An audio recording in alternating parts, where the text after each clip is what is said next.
আমাদের জীবনের সবচেয়ে বড় বন্ধু হচ্ছে আমাদের কর্ম। জীবনে বন্ধু অনেক আসবে, আবার চলেও যাবে, কিন্তু কর্ম এমনই একজন বন্ধু যে কখনো আমাদের ছেড়ে চলে যাবে না। আমাদের নিজস্ব কর্মই কিন্তু আমাদের সম্মান, আমাদের পরিচয়, আমাদের শক্তি, আমাদের সম্পদ এবং আমাদের ভবিষ্যৎ। এই পৃথিবীর ইতিহাসে যারা খ্যাতি অর্জন করেছেন তারা কিন্তু কখনোই ভাগ্যের উপরে নির্ভর করে বসে থাকেননি। তাদের নিজস্ব কর্মের মাধ্যমে তারা এই পৃথিবীতে প্রতিষ্ঠিত হয়েছেন। কর্মফল এমনই একজন বন্ধু, কঠিন সময়েও আমাদের পাশে থাকে। একদিন সবাই আমাদেরকে ছেড়ে চলে যাবে, কিন্তু আমাদের কর্মফল সবসময় আমাদের সঙ্গে থাকবে। আমরা যদি কখনো বিপদে পড়ি, সমস্যায় পড়ি, আমরা সেই কর্মের মাধ্যমেই কিন্তু আবার উঠে দাঁড়াতে পারবো। তাই সব মানুষেরই উচিত নিজেকে যে কোনো একটা কাজে দক্ষ করে গড়ে তোলা। আপনারা কি জানেন যে আমরা যদি নীল রঙের পোশাক পরি তাহলে মশা আমাদের দিকে বেশি আকৃষ্ট হয়?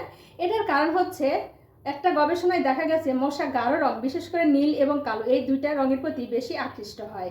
আমরা যখন গাঢ় রঙের পোশাক পরি, গাঢ় রঙের পোশাক আমাদের শরীরের অতিরিক্ত আলো এবং তাপ শোষণ করে। মশা সেই আলো এবং তাপ দূরে থেকেই শনাক্ত করতে পারে। সেই তাপ বুঝেই মশা কিন্তু আমাদের দিকে বেশি আকৃষ্ট হয়।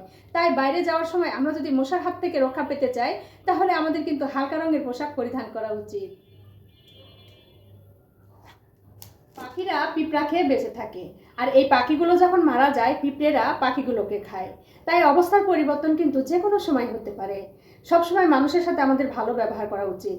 আজকে হয়তো আমরা অনেক শক্তিশালী, আমাদের কাছে অনেক পাওয়ার আছে, কিন্তু একটা কথা আমাদের সবসময় মনে রাখা উচিত, যে সময় আমাদের চেয়েও কিন্তু বেশি শক্তিশালী। নদীর পানি মিষ্টি হয় কারণ নদী সবসময় সমুদ্রকে পানি দিতে থাকে, আর সমুদ্রের পানি লবণাক্ত হয়। এটার কারণ হচ্ছে সমুদ্র সবসময় নদীর কাছে পানি নিতে থাকে। আর ড্রেনের পানি দুর্গন্ধযুক্ত হয় কারণ ড্রেনের পানি সবসময় স্থির থাকে। ঠিক তেমনই আমাদের জীবনে যতক্ষণ আমরা মানুষকে দিতে পারবো ততক্ষণ কিন্তু মানুষের কাছে আমরা মিষ্টি হয়ে থাকবো। যখনই দেওয়া বন্ধ করব তখন কিন্তু তেতো হয়ে যাব। আবার আমরা যদি থেমে যাই তখন কিন্তু মানুষ আমাদেরকে অকেজো মনে করবেন।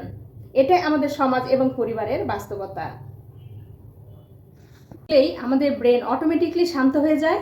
এটার কারণ হচ্ছে নীল রং আমাদের চোখকে একটা ঠান্ডা সিগন্যাল পাঠায়। তখন ব্রেন মনে করে সব ঠিক আছে, রিল্যাক্স। এই জন্য স্টাডি রুমে এবং অফিস রুমে কিন্তু নীল রঙের লাইট ব্যবহার করা হয়। একজন ছাত্র যদি নীল কালি দিয়ে তার পড়াটা একটা পাতার লিখতে পারে, তার পড়াটা কিন্তু অনেকটা আয়ত্ত চলে আসবে। এটার কারণ হচ্ছে নীল রং চোখকে শান্তি দেয় এবং ফোকাস তৈরি করে।